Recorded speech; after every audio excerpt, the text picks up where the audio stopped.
in continuation of the art and culture series.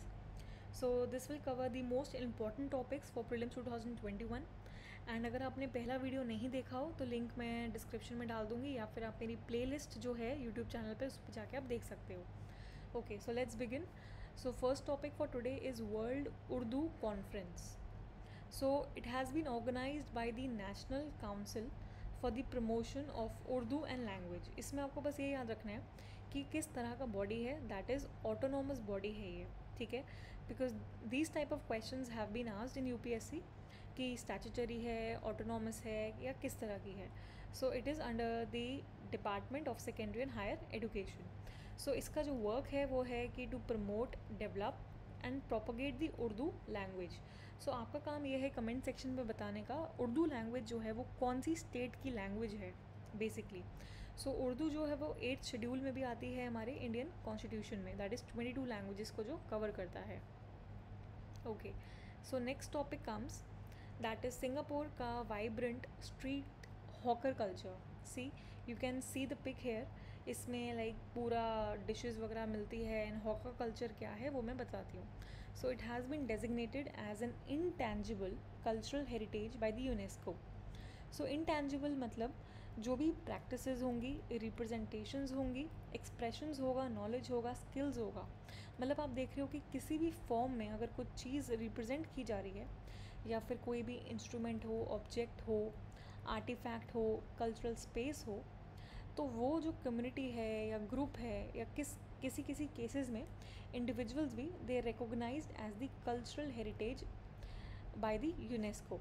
सो इसके examples देख लेते हैं. तो एग्जांपल्स ये है जैसे टैंजिबल मतलब ओरल ट्रेडिशंस हो गए, परफॉर्मिंग आर्ट्स हो गई, जैसे मैंने कल की सीरीज़ में कराया था थंगटा तो मणिपुर का, so that is a performing art. या लोकल नॉलेज हो गई, ट्रेडिशनल स्किल्स हो गए.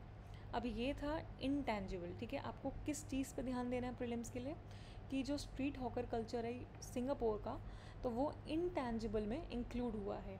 अब टैंजिबल भी देख लेते हैं क्या होता है. टैंजिबल मतलब कोई भी चीज़ जो आप छू सकते हो, you can see that, like physical artefacts या फिर जो मेंटेन किए जा रहे हैं एक सोसाइटी में, या फिर आर्टिस्टिक क्रिएशंस हो गए, कोई भी general art form, heritage, buildings, architecture, monuments या फिर टैंजिबल प्रोडक्ट्स हो गए ऑफ द ह्यूमन क्रिएटिविटी, तो वो सब आते हैं आपके टैंजिबल कल्चरल हेरिटेज में.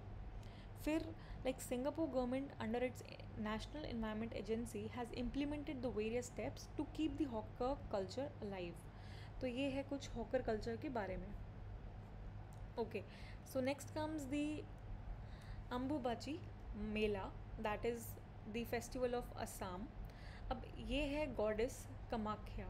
इसमें एक यूनिक चीज़ है कि इसमें कोई मूर्ति नहीं है, कोई डाइटी नहीं है, कोई आइडल नहीं है. एक स्टोन को, लाइक एक योनी लाइक स्टोन को उसी को पूजा जाता है. सो ये टेम्पल है बाहर से. तो ये टेम्पल आर्किटेक्चर है जैसे जो असम का है, तो जनरली ये इसी शेप में होता है, ट्रायंगुलर शेप में, और ये अंदर का पिक्चर है ऊपर. तो इसमें इसका और भी नाम है, दैट इज़ सिद्धा कुब्जी का. The goddess is a Hindu tantric goddess. तो ये हिमालयन हिल्स में, and she is also like जो ये फेस्टिवल है Ambubachi, it is known as the Mahakumbh of the east, and this festival comes every year, ठीक है. तो this is important for prelims also. अब इसका सोशल सिग्निफिकेंस देख लेते हैं. सो ये गॉडेस को सेलिब्रेट किया जाता है because of the taboo associated with the menstruation and the attainment of womanhood also of the girls in Assam. So उसको भी सेलिब्रेट किया जाता है, दैट इज़ टुलोनी बिया, लाइक स्मॉल वेडिंग की तरह उसको, बहुत बड़े ओकेजन की तरह उसको सेलिब्रेट किया जाता है. अब आपको प्रीलिम्स के लिए याद रखना है, जो कामाख्या टेम्पल है दैट इज़ नीलांचल हिल्स में गुवाहाटी में लोकेटेड है, और ये वन ऑफ दी 51 शक्तिपीठ्स है. देवी की जो पूजा की जाती है उसको शक्तिपीठ कहते हैं. So each representing Sati, lord Shiva's companion. Okay, next comes the Gandhi peace prize. इसमें आपको ये याद रखना है कि गांधी पीस प्राइज़ कब दिया जाता है, किसको दिया जाता है, उसमें क्या क्या मिलता है. So the father of the nation of the Bangladesh and the former Sultan of Oman, मतलब ओमान एंड बांग्लादेश को मिला है ये गांधी पीस प्राइज़. सो आप देख रहे हो कि ऐसा नहीं है कि सिर्फ इंडियंस को मिल रहा है, लेकिन बाहर वाले लोगों को भी मिल रहा है. सो इसके बारे में जान लेते हैं about the Gandhi peace prize. So 1995 में ये शुरू हुआ था on the occasion of 125th birth anniversary of Mahatma Gandhi. और ये एनुअल मतलब हर साल दिया जाता है अवार्ड, साल में एक बार, और किसी भी इंडिविजुअल को दिया जा सकता है या किसी भी इंस्टीट्यूट को दिया जा सकता है अगर कोई कंट्रीब्यूट कर रहा है towards the social, economic and political transformation through non violence, या कोई भी गांधीयन मेथड्स जो भी उन्होंने कंट्रीब्यूट करे हैं, like cottage industries, village industries को प्रमोट करना, ये सब। सो अवार्ड कैरीज, अब इसमें मिलता क्या है किसी भी इंडिविजुअल को या फिर इंस्टीट्यूशन को, that is a cash prize of 1 crore rupees, citation and plaque, और एक्विजिट लाइक ट्रेडिशनल हैंडीक्राफ्ट्स वगैरह आइटम्स भी दिए जाते हैं। तो इसमें किसी भी पर्सन को ये मिल सकता है, ऐसा नहीं है कि सिर्फ इंडियंस को मिलेगा। So it is not like that. So next comes the Jnanpith award. So 55th Jnanpith award was announced in November 2013। तो इसके बारे में जानना ज़रूरी है। दैट इज़ पुराना अवार्ड है काफ़ी, 1961 में लाइक इंस्टीट्यूट किया गया था, स्टार्ट किया गया था। It is one of the prestigious literary honours in the country. Like कोई भी एनी इंडियन सिटीज़न जो लिखता है किसी भी ऑफिशियल लैंग्वेज में, 22 official languages in the 8th schedule of India of the Indian constitution, कोई भी ऑफिशियल लैंग्वेजेस में लिखता है तो वो एलिजिबल है इस ऑनर के लिए।